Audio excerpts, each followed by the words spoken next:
السلام عليكم أخواتي، نتمنى تكونوا بخير وصحة وعافية، ويلقاكم هذا الفيديو في أحسن الأحوال إن شاء الله. صحة فطوركم، صحة رمضانكم، إن شاء الله نصوموه بالصحة والهنا يا ربي. إذا اليوم درت معكم ميني بيتزا، يجوا بزاف شابين ناكلوهم مع الشوربة ومع الحريرة، يعني العجينة تاعهم رائعة، ميم لاصوص تاعهم شابة بزاف.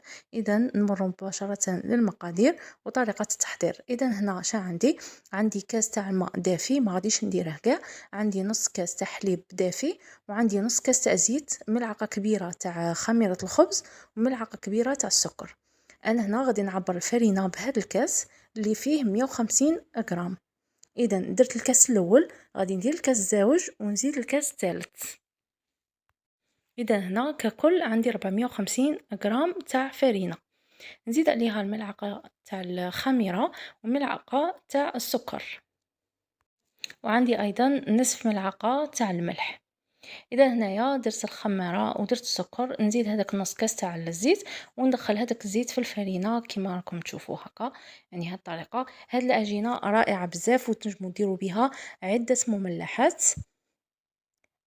هنا بعد ما درتها كاع يعني بسستها هذيك الفرينه، غادي نزيد هذاك النص كاس تاع حليب دافي، وداك الماء انا غادي ندي منه نص كاس، يعني نص كاس تاع حليب ونص كاس تاع ماء.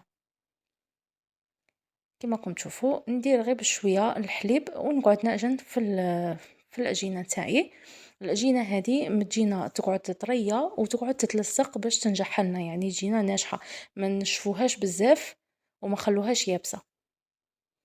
هاكا كما راكم تشوفوا يعني سهله بزاف. هاد الميني بيتزا ساهلين يوجدوا بالخف. نديروهم كما قلنا نرافقوهم مع الحريره والشوربه.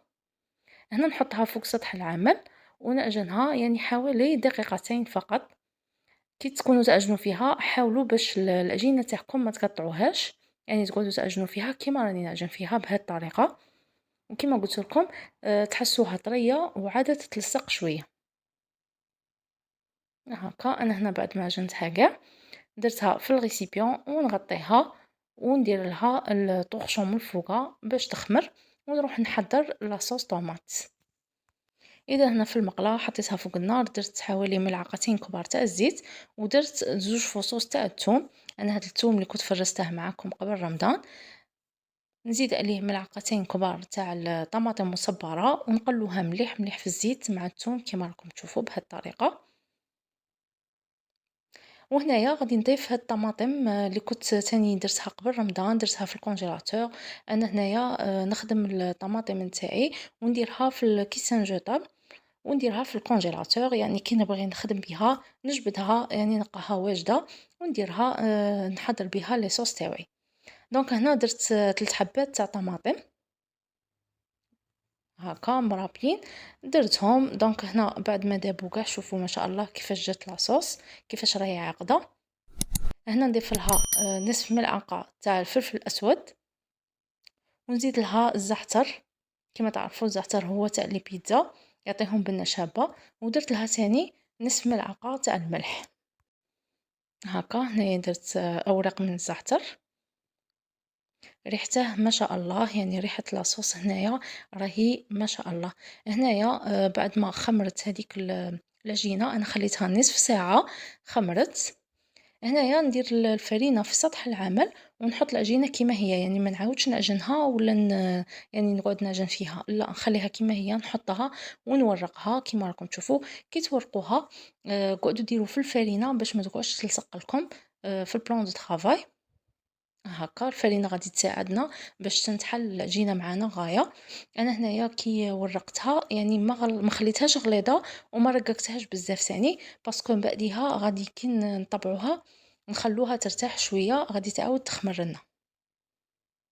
هكا بهذه الطريقه. انا هنايا عندي هذا الطابع داير، نتوما ديروا الطابع يعني اللي عندكم. نديرها دوائر كما راكم تشوفوا. طبعا انا هنايا راني موجده السني تاعي دايره فيه بابي كويسون.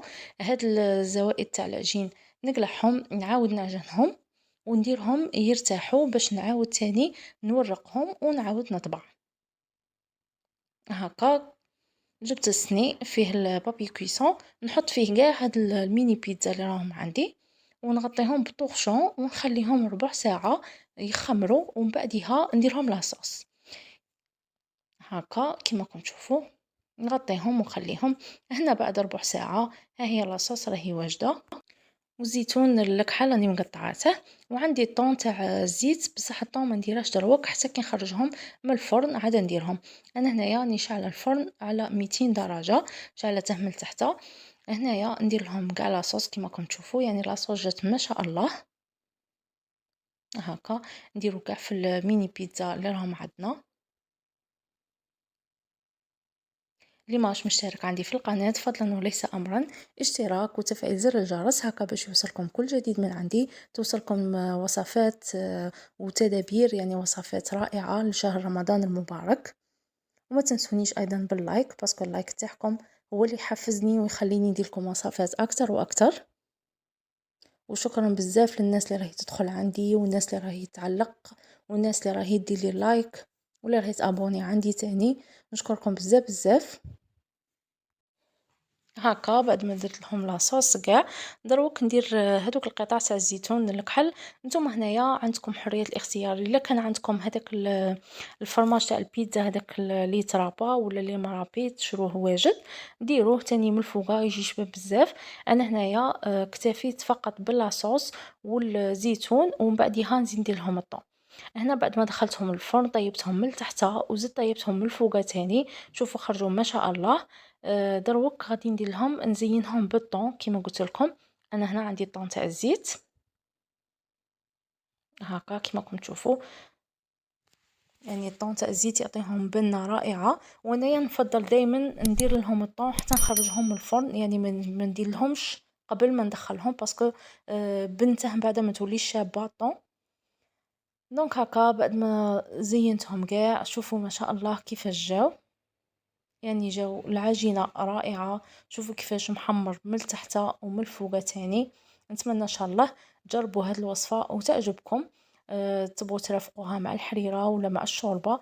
كما نعرفوا في شهر رمضان يعني المملحات حاجة أساسية في المائدة نتاعنا.